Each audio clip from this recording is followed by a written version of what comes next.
முருகனின் அருளால் இனி வருகின்ற நாட்கள் அனைத்தும் இனிய நாளாகட்டுங்க. இன்னைக்கு நம்முடைய வீடியோல எதை பத்தி பார்க்க போறோம்னா, அந்த சிவன்மலை ஆண்டவனுடைய வாக்கின்படி பார்த்தீங்கன்னா, அந்த ஆண்டவன் உத்தரவு பெட்டியில வைத்துள்ள பொருளால பல்வேறு காலங்கள்ல பல்வேறு மாற்றம் நிகழ்ந்திருக்கு. தற்போது இந்த ஆண்டவன் உத்தரவு பெட்டியில பார்த்தீங்கன்னா கடல் நீர் வைத்திருக்காங்க. இதனால் ஏற்படக்கூடிய விஷயம் என்ன என்பதை இனி வருகின்ற காலங்களை நம்ம காத்திருந்து தான் தெரிஞ்சுக்கலாம். ஆனா இந்த சிவன்மலை ஆண்டவனுடைய வாக்கின்படி நடக்கின்ற கிரகநிலை மாற்றம் எப்படி அமைய போது சிம்ம ராசிக்காரர்களுக்குன்னு இந்த வீடியோல நம்ம தெரிஞ்சுக்கலாங்க. சிம்ம ராசிக்காரர்களுக்கு கிடைக்கக்கூடிய நற்பலன்கள் என்ன, எந்த விஷயத்துல நீங்க எச்சரிக்கையாக நடந்து கொள்ளணும் தெரிந்து கொள்ள இந்த ஒரு வீடியோவை கடைசி வரைக்கும் ஸ்கிப் பண்ணாம பாருங்க.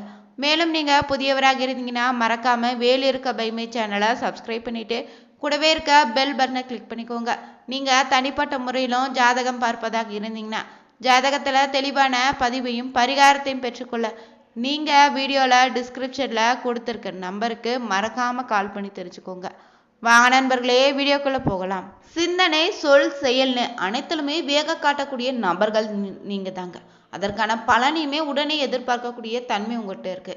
பின்னால இருந்து குறை சொல்வதும் உங்களோட இருந்து உங்களுக்கு துரோகம் செய்வதும் உங்களுக்கு ரொம்பவே பிடிக்காத ஒரு விஷயங்க. உணவு விஷயத்தை பொறுத்தவரை ரொம்பவே சூடாகவும் சுவையாக இருந்தால் தான் சாப்பிடவே விரும்புங்க. உங்கள் ராசிக்கு 2ஆம் இடமான தனம், குடும்பம், வாக்குஸ்தானத்தில் அதிபதியாக புதன் வருவதால் உங்களுக்கு பணத்துக்கு குறைவு இருக்காது. பணம் பற்றின கையில் தங்காதபடி செலவுகள் தொடர்ந்து கொண்டே இருக்குங்க. பணம் இருக்கும்போது புதன் பேச்சுக்கு அதிபதியாக இருப்பதால யோசித்த அந்த கனவே எதுவாக இருந்தாலும் மனதில் இருப்பதை பளிச்சுன்னு சொல்லக்கூடிய நபர்கள் நீங்க தாங்க. அதனால பார்த்தீங்கன்னா அடுத்த 30 நாட்களும் உங்களுக்கு எப்படிப்பட்ட பலன் அமைய போகுதுன்னு தான் இந்த வீடியோல நம்ம தெரிஞ்சுக்க போறோங்க. சிம்ம ராசி நண்பர்கள் பொறுத்தவரை பார்த்தீங்கன்னா உங்க ராசியில வரக்கூடிய நட்சத்திரங்களாக மகம், பூரம், உத்திரம், 1ஆம் பாதம்னு கிரக நிலைகளாக பார்த்தீங்கன்னா ராசியில கேதுன்னு, தனவாக்கு குடும்பஸ்தானத்துல சூரியனு, சுக்கிரன், தைரிய வீரியஸ்தானத்துல செவ்வாய், புதன் களத்திரஸ்தானத்துல சனின்னு, ராகுன்னு விரயஸ்தானத்துல குருன்னு கிரக நிலைகள் அமைந்திருக்கு. இந்த கிரக நிலையால் பார்த்தீங்கன்னா அடுத்த 30 நாட்களுமே உங்களுக்கு பார்த்தீங்கன்னா விரும்பியபடி நீங்க அனைத்து விஷயங்களும் செய்யலாங்க. அதற்கான பார்த்தீங்கன்னா எந்தவித தடையும் ஏற்படுது. சுப செலவுகள் உங்களுக்கு அதிகரிக்கலாம். பயணங்கள் மூலம் வீண் அலைச்சல் உண்டாகலாங்க. காரிய தாமதம் உண்டாகும். அதனால மன சஞ்சலம் உங்களுக்கு ஏற்படலாம். புதிய நட்புகள் இந்த நேரத்துல உங்களுக்கு கிடைத்திடும். எடுத்த காரியங்கள் அனைத்துமே உங்க கைகூடி வருங்க. அடுத்தவர் செயல்களுக்கு பொறுப்பேற்காம தவிர்த்து செல்வது நல்லது. பணம் கொடுக்கல் வாங்கல ரொம்பவே கவனமாக இருங்க. தொழில் வியாபாரம் சுமாராக தான் நடக்கும். ஆனா பார்த்தீங்கன்னா தொழில பார்த்தீங்கன்னா அந்த அளவு நஷ்டம் எதுவும் ஏற்படாதுங்க. உங்களுக்கு இருக்கக்கூடிய கடன் பிரச்சனைகளும் கட்டுக்குள்ளதான் இருக்கும். அதிக அளவுல எந்தவித தொந்தரவும் இந்த நேரத்துல ஏற்படுத்தாது. எதிர்பார்த்த லாபம் கிடைத்தாலுமே அதற்கான செலவும் பார்த்தீங்கன்னா பின்னாடியே தாங்க வரும். உத்தியோகத்துல இருப்பவங்க அதிகம் இந்த நேரத்துல நீங்க உழைக்க வேண்டியதா இருக்குங்க. குடும்பத்துல இருப்பவர்களுடைய செயல்கள் உங்களுக்கு மன சஞ்சலத்தை உண்டாக்கலாம். கணவன் மனைவிக்கு இடையே பார்த்தீங்கன்னா வாக்குவாதங்கள் உண்டாகாமல் தவிர்ப்பது ரொம்பவே நல்லது. ஒருவரை ஒருவர் விட்டு கொடுத்து செல்வது இந்த சமயத்துல பார்த்தீங்கன்னா குடும்பத்துல பிரச்சனை ஏற்படுத்தாது. பிள்ளைகளோடு சகஜமாக பேசி வருவது நல்லதுங்க. அவர்கள் நலனை நீங்க அக்கறை அதிக அளவுல செலுத்த வேண்டியதா இருக்கும். பெண்களுக்குன்னு பார்த்தீங்கன்னா வீண் அலைச்சலும் காரிய தாமதம் ஏற்படலாம். கலைத்துறையில இருப்பவங்களுக்கு மற்றவர்களுக்காக நீங்க பொறுப்புகளை ஏற்பதை தவிர்த்துடுங்க. அரசியல் துறையில இருப்பவங்களுக்கு மனதில் இருக்கக்கூடிய கவலை இனி இருக்காது. மாணவர்களுக்கு கல்வியில எதிர்பார்த்த முன்னேற்றம் இனி நடக்குங்க. தொடர்ந்து பார்த்தீங்கன்னா தமிழ் மாதம் ஐப்பசி மாதம் பிறக்கிறது. இந்த ஐப்பசியில 30 நாட்களும் எப்படிப்பட்ட பலன் அமைய போதுன்னு தொடர்ந்து தெரிஞ்சுக்கலாங்க. இந்த ஐப்பசி மாதத்துல பார்த்தீங்கன்னா குரு பகவான் கடக வீட்டுல இருந்து உச்சமாகி இருக்க போறாரு. சூரியன் துலாம் வீட்டுல இருக்க போறாருங்க. சுக்கிரன் கன்னி ராசிக்காரர்கள் வீட்டுல நீச்சமாக இருப்பாரு. சுக்கிரன் வருகின்ற 16ஆம் தேதிக்கு பிறதாங்க நீச்சத்தன்மையை விட்டு சொந்த வீடாக இருக்கக்கூடிய துலாம் ராசியில ஆட்சி பலம் பெற்று அமர போறாரு. இதனால பார்த்தீங்கன்னா மிகப்பெரிய யோகம் உண்டாக இருக்குதுங்க. சூரியனோடு சுக்கிரன் சேர்க்கை அடைவதால சுக்கிர ஆதித்ய மகா ராஜயோகம் உருவாகுன்னு சொல்லுவாங்க.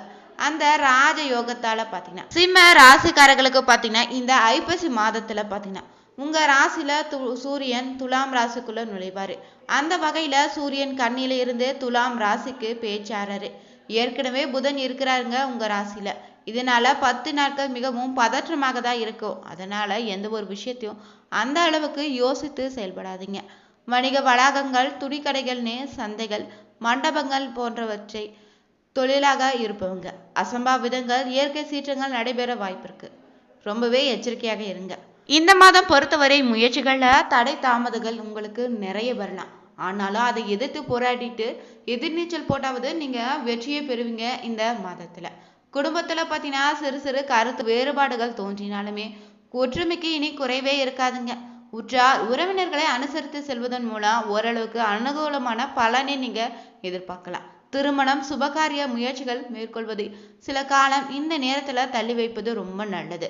புத்திரர்களால் பார்த்தீங்கன்னா சில மன சஞ்சலங்கள் தோன்றினாலும் பெரிய அளவுல பாதிப்புகள் எதுவும் ஏற்படாதுங்க.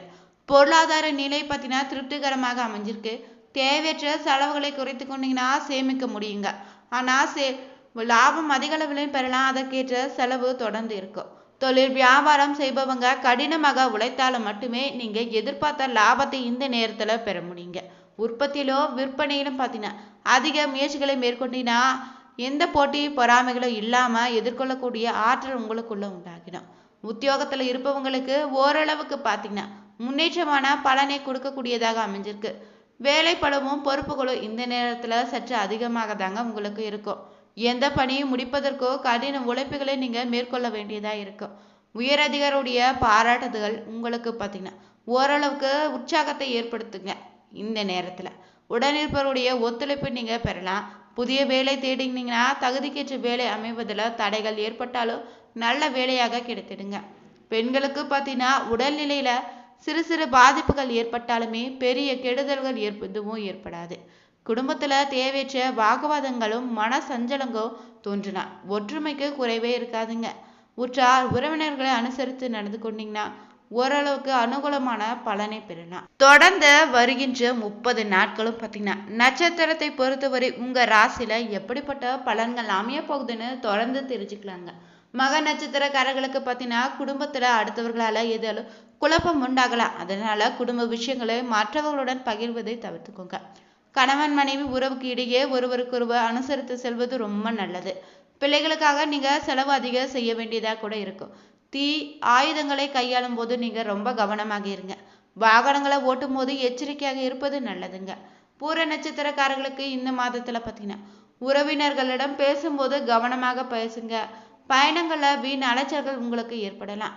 பெரியோர் சொல்படி நடப்பது உங்களுக்கான வெற்றியை தேடித்தரும். ராசிநாதன் சுக்கிரனுடைய சஞ்சாரத்தின் மூலம் பணவரத்து அதிகரிக்குங்க. இனி கடன் பிரச்சனையை தீர்த்திடும். உத்திரம் 1ஆம் பாதம் பொறுத்தவரை இந்த மாதத்துல பார்த்தீங்கன்னா தகராறு வழக்குகள்ல உங்களுக்கு சாதகமான போக்கு ஏற்படும். சாதகமான முடிவையும் நீங்க பெறலாம். நினைத்த காரியத்தை செய்து முடிப்பத ஆர்வம் நீங்க காட்டுவீங்க. மறைமுக எதிர்ப்புகள் இருந்தாலும் இந்த நேரத்துல விலகிடுங்க. கௌரவம் உங்களுக்கு அதிகரிக்கும். மறைமுக நோய் ஏற்பட்டாலும் ரொம்பவே கவனமாக இருங்க. உடல் ஆரோக்கியத்துல கவனமாக இருக்க வேண்டியது ரொம்ப நல்லதுங்க. மேலும் பார்த்தீங்கன்னா ஆடை ஆபரணங்கள் வாங்கி மகிழக்கூடிய தருணமாக அமையும். பெற்றோர்கள் வகையில மருத்துவ செலவுகள் குறைய தொடங்கும். வீடு வாங்கக்கூடிய வாய்ப்பு நிறைவேறுங்க. தொழிலதிபர்கள் நல்ல லாபத்தை நீங்க பெறலாம். வியாபாரிகள் புதிய கிளைகள் துவங்க போட்ட திட்டம் இந்த நேரம் நிறைவேறும். இழந்த செல்வாக்கை மீண்டும் இந்த நேரத்துல நீங்க திரும்ப பெறலாங்க. உடல்நிலையில முன்னேற்றம் ஏற்படும். பொருளாதாரத்துல தட்டுப்பாடு இனி வராது. கடன் பாக்கிகள் இனி பார்த்தீங்கன்னா அனைத்தையுமே நீங்க அடைக்கக்கூடிய நேரமாக அமைஞ்சிருக்கு. உங்க ராசியை பொறுத்தவரை பார்த்தீங்கன்னா உங்களுக்கு படித்த படிப்புக்கு செய்யக்கூடிய வேலைக்கும் சம்மதமே இருக்காதுங்க. அப்படிதான் உங்களுக்கு தொழிலே அமையும். பெரும்பாலும் சிலரை வைத்து வேலை வாங்கக்கூடிய தொழில் தான் நீங்க செய்து வருவீங்க. பெயர், பணம், புகழ் ஒன்றாக கிடைக்கும் துறை இல்லைன்னா பதவியை தேர்ந்தெடுத்து கிடைக்கும் வரை காத்திருக்கக்கூடியவங்களாக தான் நீங்க இருப்பீங்க. சூரியன் சிவ கோத்திரத்தை சேர்ந்தவங்க. சிவனுடைய அம்சமாக சூரியன் விளங்குவாரு. இதனால சூரியன் நெருப்பு குழம்பாக கொதிக்கக்கூடிய கிரகங்க. பூலோகத்துல சூரியனுக்கு நிகராக ஒரு தலம்னா அது திருவண்ணாமலை தாங்க. கொழுது விட்ட அக்னியானது கருணையின் பொருட்டு இங்கு மலையாக குளிர்ந்ததுன்னு சொல்லுவாங்க. சிவனே மலையாகவும் மலையே சிவமாகவும் பார்க்க முடியாதபடி விளங்குதுங்க இந்த திருவண்ணாமலை. இந்த திருவண்ணாமலை தலத்தை நீங்க சென்று வழிபடுவது உங்களுக்கு அளவில்லாத பலனை ஏற்படுத்தி தரும். சிம்ம ராசிக்காரர்கள் தொடர்ந்து சிவபெருமானை வழிபடுவது உங்களுக்கு இருக்கக்கூடிய பல பிரச்சனைக்கு தீர்வை அளிக்குங்க. நீங்களும் சிம்மராசி நண்பர்களாக இருந்தீங்கன்னா மறக்காம இந்த வீடியோவை உங்களுடைய நண்பர்களோ சிம்மராசியாக இருந்தாங்கன்னா அவங்களுக்கும் இந்த பதிவை பகிர்ந்துடுங்க. வீடியோ பிடிச்சிருந்தா மறக்காம வேலை இருக்க பைமை சேனலை சப்ஸ்கிரைப் பண்ணிட்டு கூடவே இருக்க பெல் பட்டனை கிளிக் பண்ணிக்கோங்க. லைக் பண்ணுங்க, ஷேர் பண்ணுங்க, கமெண்ட் பண்ணுங்க. Thank you viewers.